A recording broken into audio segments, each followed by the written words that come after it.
Good morning everyone. Shrimati Mohardevi Tapadia girls college Jaswantgarh के इस YouTube channel में आप सभी का बहुत बहुत स्वागत है। हम बात करेंगे आज ग्रेशम के नियम की। ग्रेशम कौन थे, सबसे पहले इसके बारे में बात कर लेते हैं कि ग्रेशम कौन थे और नियम के बारे में बाद में बात करते हैं। तो ग्रेशम है जो महारानी एलिजाबेथ प्रथम के आर्थिक सलाहकार के रूप में काम करने वाले एक व्यक्ति थे। इनका नाम पूरा है जो सर थॉमस ग्रेशम था। इन्होंने कुछ अपना नियम प्रस्तुत किया। इनके अनुसार जो पुराने सिक्के हैं वो नए सिक्कों को चलन की प्रवृत्ति से बाहर कर देते हैं। यही ग्रेशम का नियम। सिंपली जो पुराने सिक्के हैं नए सिक्कों को जो मार्केट में चलन से कहाँ करते बाहर कर देते हैं, और ये ग्रेशम का नियम है। लेकिन ये कैसे हुआ, किस तरीके से इस नियम का प्रतिपादन हुआ, तो इसके बारे में थोड़ा सा और आगे थोड़ा सा डिस्कस किया जाए तो कुछ इस तरीके से चीज़ें निकल के आती है कि जो महारानी एलिजाबेथ थी उन्होंने अपने शासनकाल में बहुत से नए सिक्के जारी किए थे, बहुत से नए, ठीक है, क्योंकि वो ये चाहते थे कि जो मार्केट में जितने भी पुरानी मुद्रा है, ठीक है, जो कटी फटी या ख़राब मुद्रा है, जितने भी सिक्के हैं वो सारे के सारे क्या है बंद हो जाए और मेरे चलाए कि जो नए सिक्के ये लोग हैं जो काम में लेना स्टार्ट करें। लेकिन इसका जो असर है वो जस्ट इसके विपरीत पड़ा। कैसा पड़ा कि जो नई मुद्रा थी उसको पुरानी मुद्रा ने चलन से बाहर कर दिया, और इस तरीके से फिर उन्होंने देखा कि भी ये ऐसे क्या हो रहा है। तो उन्होंने अपने जो आर्थिक सलाहकार थे सर थॉमस ग्रेशम, इनको इस कार्य के लिए नियुक्त किया कि आप पता लगाइए कि जो नई मुद्रा है जो मार्केट से किस तरीके से गायब हो रही है। तो उन्होंने मार्केट में गए, मार्केट में चले गए वो, और इस चीज़ का सर्वेक्षण किया, और पूरे देश में इस चीज़ का सर्वेक्षण किया गया कि जो नई मुद्रा है वो किस तरीके से गायब हो रही है। तो उन्होंने अपने सर्वेक्षण में ये पाया कि जो बुरी मुद्रा है वो अच्छी मुद्रा को चलन से बाहर कर दे रही है। तो ये ही ग्रेशम का नियम है। तो उन्होंने अपना जो सर्वेक्षण जो प्रस्तुत किया था महारानी एलिजाबेथ के सामने, उसी को ग्रेशम के नियम के नाम से जाना जाता है। तो उन्होंने जो सर्वेक्षण दिया उसका सार स्वरूप यही कहा जाता है कि जो अच्छी मुद्रा है उसको जो बुरी मुद्रा है, ठीक है, जिसको हम पुरानी मुद्रा कहते हैं, वो चलन से बाहर कर देती है। अच्छी मुद्रा को पुरानी मुद्रा चलन से बाहर कर देती है, और इसी को हम ग्रेशम के नियम के नाम से जानते हैं। तो इसी संदर्भ में प्रोफेसर मार्शल ने अपनी एक परिभाषा लिखी है। प्रोफेसर मार्शल, तो प्रोफेसर मार्शल है जो कहते हैं कि यदि बुरी मुद्रा मात्रा में यदि अधिक है तो वो अच्छी मुद्रा को चलन से बाहर निकाल देती है। तो ये कहना था प्रोफेसर मार्शल का। तो इस तरीके से घुमा फिरा के बातें वही आ रही है कि जो पुरानी मुद्रा है इसको हम बुरी मुद्रा के रूप में कहते हैं, जो कटे फटे सिक्के वगैरह हो इस तरीके से, तो वो क्या करते हैं, नई मुद्रा को मार्केट से बाहर कर देते हैं, ठीक है, चलन से बाहर कर देते हैं। तो वो किस तरीके से कर देते हैं, तो इसका एग्जाम्पल हम खुद देख सकते हैं। तो जब हमारे पास कभी पैसे आते हैं, ठीक है, नोट हमारे पास, सपोज करिए हमारे पास कुछ पुराने नोट्स हैं, कुछ नए नोट्स हैं, तो हम क्या करते हैं, यदि खर्च करना हो, ये मानिए कि हमारे पास नई करेंसी के है जो 100 रुपये के मान लो 5 नोट है, और पुरानी के भी 5 नोट है, यानी 1000 रुपये हमारे पास। तो 5 तो नए नोट है और 5 पुराने नोट है। तो मार्केट में हम जाते हैं तो सबसे पहले आप कौन से नोट का यूज़ करोगे, तो सीधी सी बात है, हम ये खुद ही आंकलन कर सकते हैं कि जो पुराने नोट है जो खराब से दिख रहे हैं उनको हम सबसे पहले लोगों को देते हैं। तो चलन में कौन सी पुरानी मुद्रा आ गई, जबकि जो नई मुद्रा थी उसको हम अपने पास अच्छे से संभाल के रखते हैं।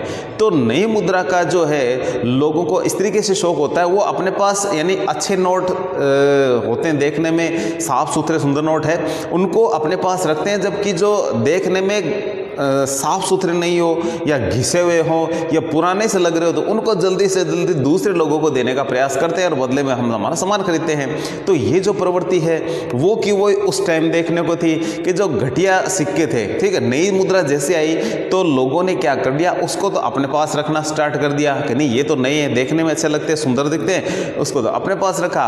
और जो पुरानी मुद्रा थी उसी को ही चलन में लगातार लेते रहे प्रयोग में। तो लोगों के पास नई मुद्रा आने के बाद भी मार्केट में पुरानी मुद्रा ही चलन में ज़्यादा देखने को मिली। तो ये एक बड़ी दिक्कत का कारण हो गया। तो ये जो प्रवृत्ति देखने को मिली थी हमें कि जो पुरानी मुद्रा है लोग हैं जो उनको ज़्यादा से ज़्यादा यूज़ में लेने लगे और जो नई मुद्रा है उसको अपने पास सेविंग के रूप में अपने पास जेब में ज़्यादा रखने को पसंद करने लगे। तो इसी को ग्रेशम के नियम के नाम से जाना जाता है। तो ये हम खुद व्यवहार में भी देखते हैं, खुद इसको अनुभव भी करते हैं और इसी को जो है ग्रेशम के नियम के नाम से जाना जाता है। तो ऑल ओवर आप समझ गए होंगे कि ग्रेशम का नियम क्या है कि नई मुद्रा को पुरानी मुद्रा चलन से बाहर कर देती है और यही ग्रेशम का नियम है। तो बात करते हैं कि ये ग्रेशम का नियम है जो क्यों लागू होता है। तो ये कुछ कारण है जिसकी वजह से ग्रेशम का नियम है जो कि लागू होता है। तो हमने यहाँ कुछ कारण लिखे हैं। सबसे पहले है लोगों द्वारा संग्रह किया जाना। जब लोग संग्रह करना, जैसे कि थोड़ी देर पहले हमने बात करी थी कि लोग अच्छी मुद्रा को अपने पास इकट्ठा करना स्टार्ट कर देंगे तो फिर मार्केट में है जो उसकी क्या हो जाएगी, कमी हो जाएगी। तो इससे है जो सबसे ज़्यादा चलन में कौन सी मुद्रा दिखाई देगी हमें, तो जो सबसे ज़्यादा मुद्रा देखने को मिलेगी वो पुरानी ही होगी। तो इसलिए ये भी एक कारण है कि लोग संग्रह करना स्टार्ट कर देते हैं, चाहे बचत के रूप में हो चाहे अपने शौक के रूप में हो। तो ये चीज़ें हमें देखने को मिलती है।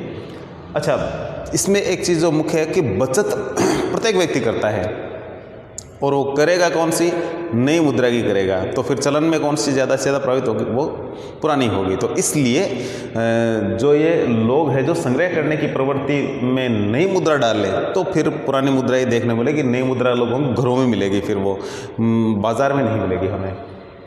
फिर दूसरी इसका जो बात आती है इसके कारण के लागू होने की, वो है धातु मान में नई मुद्रा को पिघलाकर धातु के रूप में बेचा जाने लगे और कंडीशन क्या हो, मुद्रा का मूल्य कम और धातु का अधिक हो। तो ये भी एक रीज़न होता है कि जिसकी वजह से है जो पुरानी मुद्रा नई मुद्रा को चलन से बाहर कर देती है। कैसे कर देती है, ये माना कि एक सोने का सिक्का है जिसके ऊपर कितना रुपए लिखा हुआ है, 100 रुपये का लिखा हुआ है, ठीक है। वो ये माना कि जो सोने का सिक्का है वो 100 रुपये का है, लेकिन उसी जो सोने का भाव है मार्केट में वो 120 रुपये। यदि ये सोने का सिक्का है, ये 10 ग्राम का है और मार्केट में इसके 10 ग्राम की रेट है वो कितनी है, 120 रुपया है। तो ऐसी कंडीशन में फिर लोग करेंगे क्या, तो आप समझ गए होंगे। ऐसी कंडीशन में लोग इस मुद्रा को पिघला लेंगे क्योंकि इसकी वैल्यू कितनी है, 100 रुपये के बराबर 10 ग्राम की। जबकि 10 ग्राम यदि सोना यदि मार्केट में बेचा जाता है तो वो 120 रुपये उसके मिलते हैं। तो आप सोच सकते हैं, समझ सकते हैं इस चीज़ को कि इसको फिर पिघला करके इसको सोने का जो है मुद्रा को पिघला करके और उसको नया आकार बना करके उसको 120 रुपये में बेचा जा रहा है। तो ऐसी कंडीशन में भी क्या होता है, जो मुद्रा क्या है मार्केट से कम होने लगती है क्योंकि जो नई मुद्रा थी उसको तो पिघला करके नए रूप में बेचा जाने लग गया है। तो उस कंडीशन में हम देख सकते हैं कि उसकी कमी निश्चित रूप से होगी। तो ये भी एक कारण है कि मुद्रा का मूल्य कम हो और धातु का अधिक हो, यानी उस स्वर्ण धातु का तो अधिक है जबकि उस पे अंकित मूल्य वो क्या है, कम है। तो ये भी एक कारण होता है जिससे कि लोग हैं, हम देखते हैं कि बहुत सारे लोग हैं जो गहने वगैरह बनाते हैं। तो पुराने टाइम में भी, उस टाइम भी गहनों का और का ज्वेलरी का भी बहुत बड़ी मात्रा में प्रयोग होता था, लेकिन जब ज्वेलरी की कीमत तो ज़्यादा थी जबकि वो सोने के जो सिक्के जिसपे उस पर जो पैसा जो मूल्य उसका लिखा जाता था वो बिल्कुल कम था। तो इस तरीके से उन्होंने क्या है, उसको लोगों ने पिघला करके उसके ज्वेलरी के आइटम बना के बड़ी मात्रा में बेचना स्टार्ट कर दिया। तो उस कंडीशन में वो फिर मुद्रा है नई, उसको क्या है मार्केट में धीरे धीरे हम क्या देखने लगे, कम देखने लगे और इसी तरीके से उसको चलन से बाहर होना पड़ा। तो इसी कारण से है जो मुद्रा है जो क्या हो जाती है, चलन से बाहर हो जाती है। इसके अलावा एक कारण और है, तीसरा है, वो है अच्छी मुद्रा में विदेशी भुगतान। हम जानते हैं कि दूसरे देशों से व्यापार करेंगे तो उनको मुद्रा है जो अच्छी देनी पड़ेगी। पुराने नोट वो स्वीकार करे या नहीं करे वो एक अलग चीज़ है। तो पुराने समय में जब ये नियम लागू हुआ था उस टाइम अच्छी मुद्रा ही दूसरे लोगों को दी जाती थी, क्योंकि भुगतान का जो तरीका था ज़्यादातर क्या है, स्वर्ण या रजत के रूप में, सोने चांदी के रूप में ही लोग क्या है सामान का लेन देन का काम करते थे। तो जब दूसरे देश से कोई माल बड़ी मात्रा में खरीदा जाता है, भुगतान किस में किया जाता है, सोने और चांदी के सिक्कों में किया जाता है।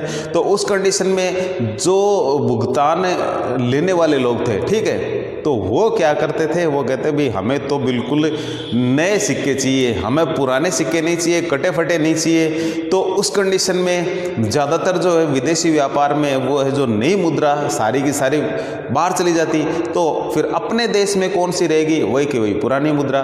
तो इस तरीके से ये भी एक रीज़न था, क्योंकि व्यापार के लिए हम जानते हैं कि आपको पेमेंट तो करना ही पड़ेगा, और पेमेंट किस रूप में था, सोने और चांदी के रूप में था। तो सोने और चांदी के रूप में जब पेमेंट करोगे तो आपको बिल्कुल नई करेंसी लोगों को देनी पड़ती थी, ठीक है। और उस कंडीशन में है जो उसकी मात्रा फिर धीरे धीरे क्या होगी, कम। तो जितनी मात्रा में मार्केट में उसको फैलाया जाए, चाहे कितना ही फैलाओ मार्केट में, लेकिन उसका जो लेन देन है मुख्य है, जो यदि आपको विदेशों में यदि नए रूप में करना पड़ेगा तो फिर आपको अपने मार्केट में, अपने देश के बाज़ार में फिर वो पुरानी मुद्रा ही देखने को मिलती थी। तो इस तरीके से ये कुछ इसके रीज़न थे जिसकी वजह से ये ग्रेशम का जो नियम है वो लागू हुआ। ग्रेशम के नियम के संबंध में नेक्स्ट जो टॉपिक है हम नेक्स्ट वीडियो में करेंगे। आज के वीडियो में इतना ही करते हैं, मिलते हैं नेक्स्ट वीडियो पे। तब तक के लिए धन्यवाद। अपनी वीडियो को लाइक कीजिए, वीडियो को शेयर कीजिए, यदि चैनल को सब्सक्राइब नहीं किया है तो ज़रूर कीजिए। Thank you.